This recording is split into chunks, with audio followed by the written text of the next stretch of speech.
Good morning and welcome back. I trust you've had a very restful and relaxing summer. This is actually one of my favorite times of year. In a few days' time, our classrooms will be flooded with excited students, their new school supplies, and smiles on their faces. Last year at this time, we reviewed our district's vision and discussed a new goal that our school board had laid out in front of us. As you'll recall, they challenged us to increase our instructional focus on our math and science programs across the district. We then surveyed you and solicited your honest professional feedback and how we could assist you in increasing student achievement in these two areas. And the message was clear. It cropped up on every campus across the district. You needed access to more technology.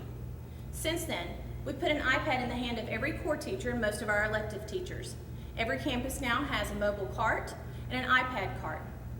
Brian Carter and Marcia Johnson pored over the budgets and found pools of money that they could put together and make this happen for us. They even procured some grant funding, and so for that, I'm grateful.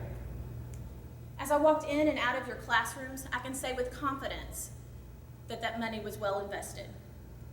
You're well trained, and you've obviously researched apps that'll challenge your students in both math and science and make cross-curricular connections and extensions that will be invaluable to our students. And that alone is something to celebrate. Thank you.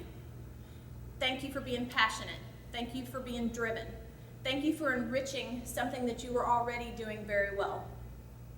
We have many things to celebrate in this district. Let's take a look at our math and science scores and see the improvements we've made. Third grade math had a 9% gain. Fourth grade math had a 4% gain. Fifth grade math had a 17% gain. Fifth grade science had a 2% gain. Eighth grade math and science had a 7 and a 6% gain respectively. Algebra 1 had a 6% gain. As you can see, we had a few deficits, but we gained far more ground than we lost this year. And I realize that even the smallest of gains represent an enormous amount of time and effort on your part. We implemented other changes on our elementary campuses as well. As we begin to make observations and further contemplate how we would focus on our math and science instruction on our elementary campuses, it became evident that we were operating under an unspoken rule that our elementary teachers should focus on teaching our students to read and math. And while I believe that was based with the intent of if we can master reading and we can master our math, then by the time they get to secondary schools, they'll be fine in their social studies and science testing. But our friends at Lead Forward have warned us in the last couple of years during our trainings that it will become increasingly more difficult to pass those secondary science and social studies tests. So after much consideration and thought, our administrators had heart-to-heart conversations with our elementary school teachers. I knew what I was asking them to do would be a difficult pill to swallow. I was not only adding 2 preps to their already very full plate, but as I was asking them to become experts in areas that they probably weren't already comfortable with. They spent countless hours preparing materials and planning resources, and I can't brag enough on our elementary school teachers and the efforts that they've put in this year. As I walked around and observed the new initiatives on our elementary campuses, I was floored by the amount of science and social studies knowledge that they were exhibiting in the classrooms.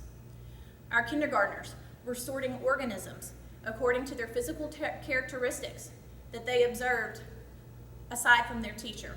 They were sorting them as mammals, reptiles, amphibians, birds. My second grader came home from school and outlined the events of San Jacinto and gave me an explanation of how that affected Texas history. And I guarantee you, any fourth grader in the district can explain to you what the roles of various populations are in a community and why they're important.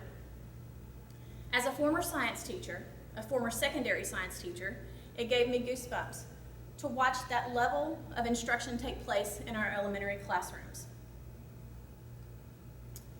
This group of kids will be far better prepared as we send them to junior high. In fact, our 2012 and 2013 kindergartners will be the first class to move through K-12 KISD curriculum with a full social studies and science curriculum. We will continue to provide resources and support as you embark on this second year of science and social studies teaching in the classroom. I know many of you have concerns. Unless you've been under a rock, you realize that C-SCOPE has been making headlines. 5 years ago today, Dr. Williams stood up here and announced that we would have a new curriculum that we would immediately implement. At the time, I was still in the classroom, and I remember vividly what a difficult year that was for me. In fact, it reminded me a little bit of this. I grew up wanting to be on a wing, wanting to be up this high. Sometimes the temperature up at altitude will reach 60 below. It's brisk, it's refreshing. You never know what you're going to come across up here. Alien geese, mallards. These people back here, that's why I come to work. That's why I build airplanes in the sky. Just like they were building a plane while it was flying, we were figuring out and learning a curriculum as we were teaching it. But we're not in the same place that we were 5 years ago. We have grown tremendously in our professional development and our realization how important that the vertical alignment tool is. We've also been reassured that C-SCOPE will continue to provide the documents that we relied on for the past few years. We'll still have the vertical alignment tool, the year at a glance document, instructional focus documents, and transitional documents that'll help us as the math TEKS shift skills from grade level to grade level. And so I'm going to leave you with a thought that we discussed in our elementary meetings early on when discussing our new social studies and science initiative. It is often the right things in life that require much more energy and time for us to execute. And so this year, I hope the words of a very wise, somewhat fictional man encourage you to take whatever steps are necessary to do what you know in your heart is right. Albus Dumbledore was quoted, "Sometimes we must choose between what is right and what is easy." Simply put, I want Kaufman ISD to be that district that always chooses right. Thank you.